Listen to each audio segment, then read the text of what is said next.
14-05-2026, nous sommes dans la 5e année, au jour 80 depuis le début de l'invasion à grande échelle. Je vous souhaite la bienvenue, je vous présente le rapport de situation. Oui, me revoilà, nous sommes de retour. Nous examinons à nouveau les rapports de situation, ou plutôt la situation ici en Ukraine, occupée et dans le monde. Dans le rapport d'aujourd'hui, nous allons voir beaucoup de choses intéressantes, mais ce que nous ne verrons pas, ce sont des gains territoriaux. Même si je n'ai pas fait de rapport de situation depuis 5 jours, eh bien, il n'y a toujours pas de gains territoriaux. Il n'y a pratiquement rien à signaler. Tout ce qui s'est passé ici toute la semaine, je peux aussi vous le montrer dimanche lors du direct sur la situation en 5 minutes seulement. La carte des attaques russes d'aujourd'hui montre pratiquement toute la réalité de la guerre. Des missiles de croisière, balistiques et des essaims de drones ont été lancés simultanément depuis plusieurs directions vers les villes ukrainiennes. Kiev a encore été durement touché aujourd'hui. Des immeubles frappés et des personnes piégées sous les décombres. Les autorités ukrainiennes affirment que la Russie a lancé des centaines de drones et des dizaines de missiles ces dernières heures. Parfois, les attaques se faisaient en plusieurs vagues. D'abord avec des drones pour saturer la défense aérienne. Ensuite, des frappes de missiles sur la même région. Ce schéma devient de plus en plus évident. Reuters évoque les frappes aériennes russes les plus intenses à ce jour. Au total, plus de 1500 drones et des dizaines de missiles auraient été utilisés, même si une grande partie est interceptée. Désormais, la quantité suffit à causer des dégâts dans plusieurs régions en même temps. Et cela, si peu de temps après la trêve pour la journée de la victoire du côté russe, où ils ont pu organiser un défilé plus ou moins pacifique. C'est justement pourquoi la phrase russe « nous voulons la paix » paraît de plus en plus creuse. Pendant que Moscou, publiquement, pendant les négociations, une des campagnes aériennes les plus intenses de la guerre se déroule. Immeubles, infrastructures énergétiques, voies de ferrée et quartiers entiers restent en alerte constante. La stratégie réelle paraît claire. La Russie vise non seulement à causer des dégâts militaires, mais aussi à affaiblir durablement la défense anti-aérienne ukrainienne.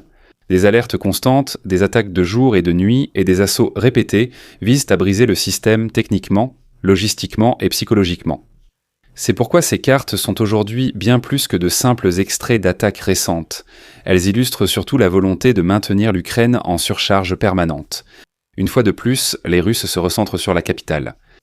Pendant ce temps, le porte-parole du Kremlin, Dmitri Peskov, a déclaré qu'une fin rapide de la guerre était possible, mais seulement si Volodymyr Zelensky ordonne à l'armée ukrainienne de déposer les armes et de se retirer des territoires revendiqués par la Russie dans le Donbass.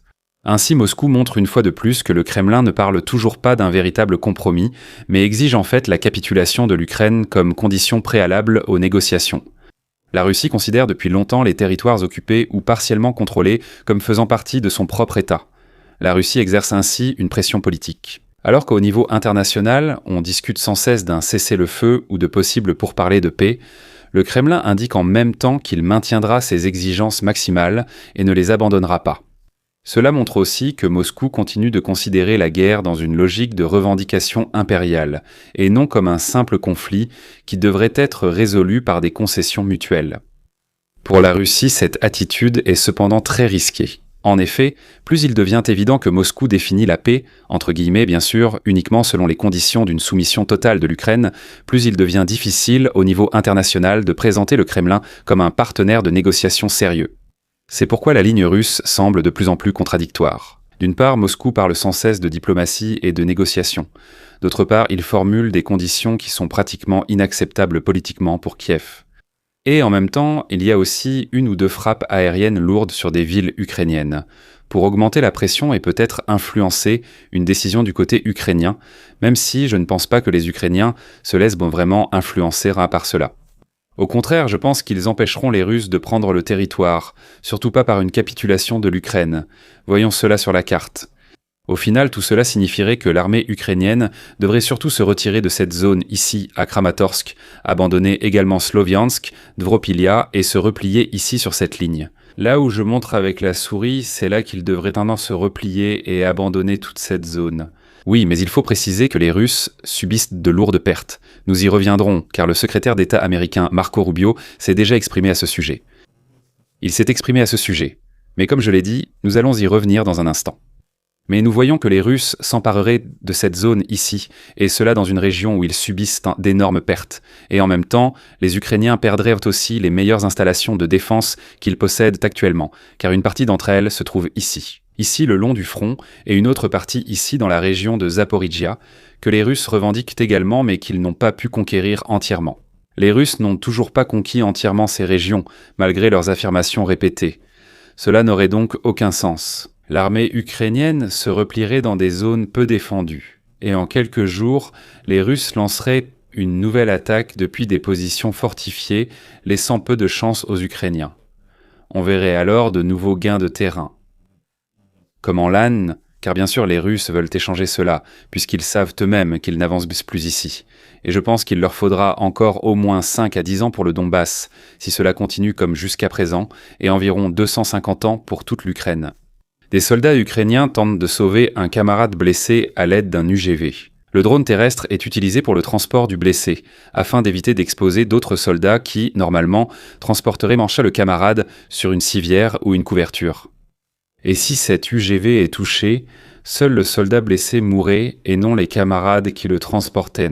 Mais dans ce cas, un drone FPV russe a attendu le moment de la remise et a emporté tous les soldats dans la mort. Le sauvetage de camarades blessés comporte également souvent des dangers qui peuvent réellement causer de gros problèmes en une fraction de seconde. Après l'attaque de drones ukrainiennes contre la raffinerie de Perm, l'installation a apparemment complètement cessé ses opérations. Des rapports indiquent que plusieurs unités de traitement du pétrole brut ont été endommagées et d'autres systèmes arrêtés en urgence. Les réparations pourraient durer des semaines, voire des années. La raffinerie est l'une des plus grandes du pays. Si l'une des plus grandes raffineries de Russie s'arrête après une attaque, cela pèse sur la production de carburant, la logistique et l'approvisionnement industriel. Mais l'effet stratégique derrière cela est encore plus important. Perm se trouve à 1500 km de la frontière ukrainienne. De tels impacts détruiseront donc le récit russe d'un arrière-pays sécurisé.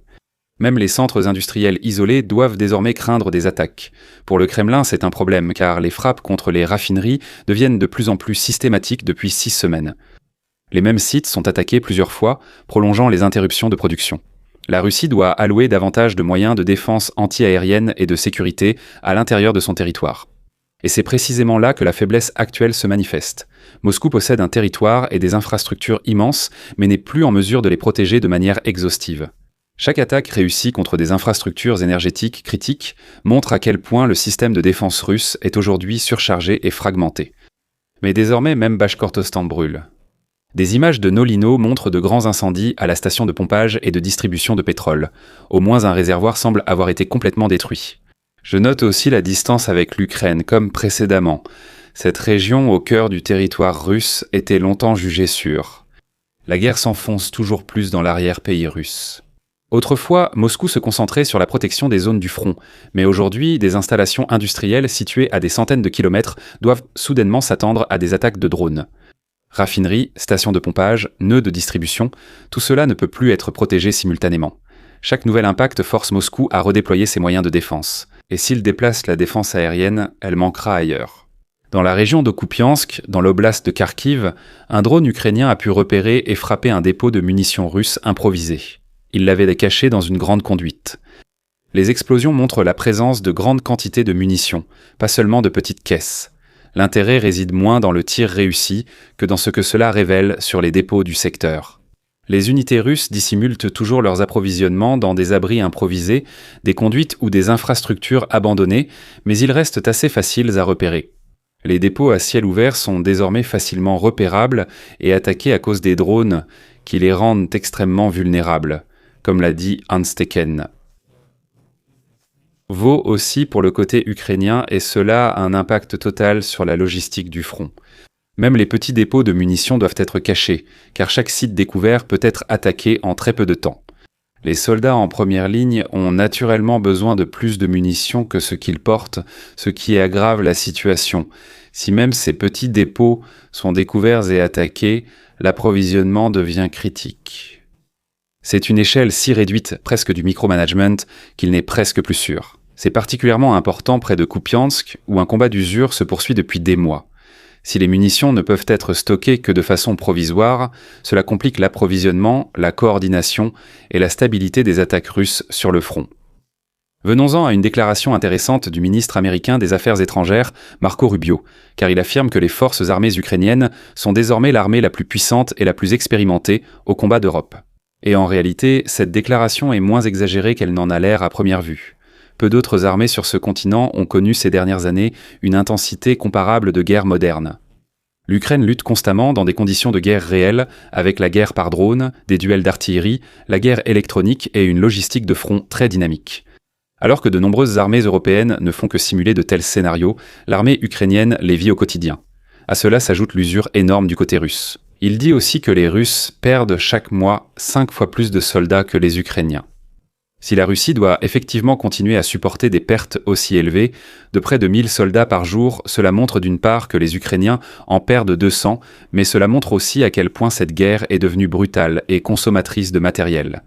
Le fait que l'Ukraine puisse résister depuis des années à une grande puissance militaire dans de telles conditions change inévitablement l'équilibre des forces militaires en Europe.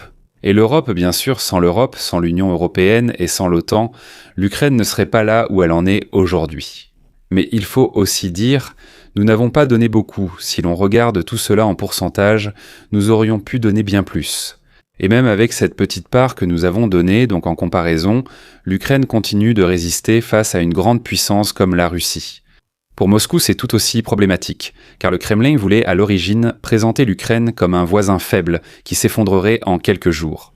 Aujourd'hui, Washington reconnaît que la plus puissante force militaire d'Europe s'est formée là-bas, ce qui constitue déjà un défi stratégique. C'est un échec pour les objectifs de guerre initiaux de Poutine, toujours non atteints. Des images provenant de la base russe du Pacifique montrent désormais des sous-marins recouverts de filets anti-drones. Rien que cette image aurait été difficilement imaginable il y a quelques années. D'habitude, les sous-marins et leurs bases sont vus comme des systèmes stratégiques très protégés et non comme des cibles à sécuriser avec des filets contre des drones bon marché. La Russie mettrait en place des protections improvisées pour une partie de sa flotte stratégique. Cela montre à quel point Moscou prend désormais la menace au sérieux, car de tels filets ne sont pas installés parce qu'on se croit fort ni par routine, ils le sont parce que l'armée reconnaît que les systèmes de protection classiques ne suffisent plus à eux seuls. Les drones ont bouleversé les coûts de la guerre. Des navires de guerre ou des sous-marins coûtant des millions doivent maintenant être défendus contre des drones peu onéreux. C'est aussi délicat psychologiquement pour la Russie. La marine devait symboliser la puissance et le contrôle. Si même les sous-marins sont cachés sous des filets au port, cela renvoie l'image d'une armée qui doit sans cesse colmater de nouvelles failles. À Kherson, des véhicules d'une mission humanitaire de l'ONU auraient été attaqués par des drones FPV. Zelensky précise qu'il s'agissait d'un convoi du Bureau des Nations Unies pour la coordination des affaires humanitaires. Les responsables de la mission et des membres clés étant dans le véhicule, mais aucun blessé. L'inquiétude porte surtout sur le type de système utilisé, plus que sur l'attaque elle-même. Les drones sont pilotés directement et fournissent une image en direct à l'opérateur. Cela signifie que les assaillants ont très probablement pu identifier le véhicule qu'ils ont attaqué ici. C'est précisément pour cette raison que l'incident devrait attirer l'attention internationale. On pourrait le penser. Mais ce n'est pas le premier cas. Surtout dans la région de Kherson, c'est déjà au moins la 7e fois que j'ai pu lire que des véhicules d'une mission de l'ONU ont été attaqués ici. Et cela, à chaque fois, par des drones. Alors qu'il s'agit en fait d'acteurs civils clairement identifiables. Et lorsque de telles missions sont prises pour cible par des drones, la perception de la guerre glisse encore davantage vers une absence totale de limites. Et même si tout cela devrait en fait être politiquement risqué, du côté russe à Moscou, on constate néanmoins que cela ne pose aucun problème pour eux d'exécuter de telles actions. Car ils n'attendent aucune conséquence. Et celui qui n'attend aucune conséquence n'a toujours pas subi suffisamment de pression. Merci à tous les abonnés, membres et la Halch Crew, ainsi qu'à Uberslot, René Kiss, Oberstleutnant Rennekes, Relativtik, Ferdinand Mayhofer. Abonnez-vous, likez, commentez et à bientôt pour le prochain point de situation.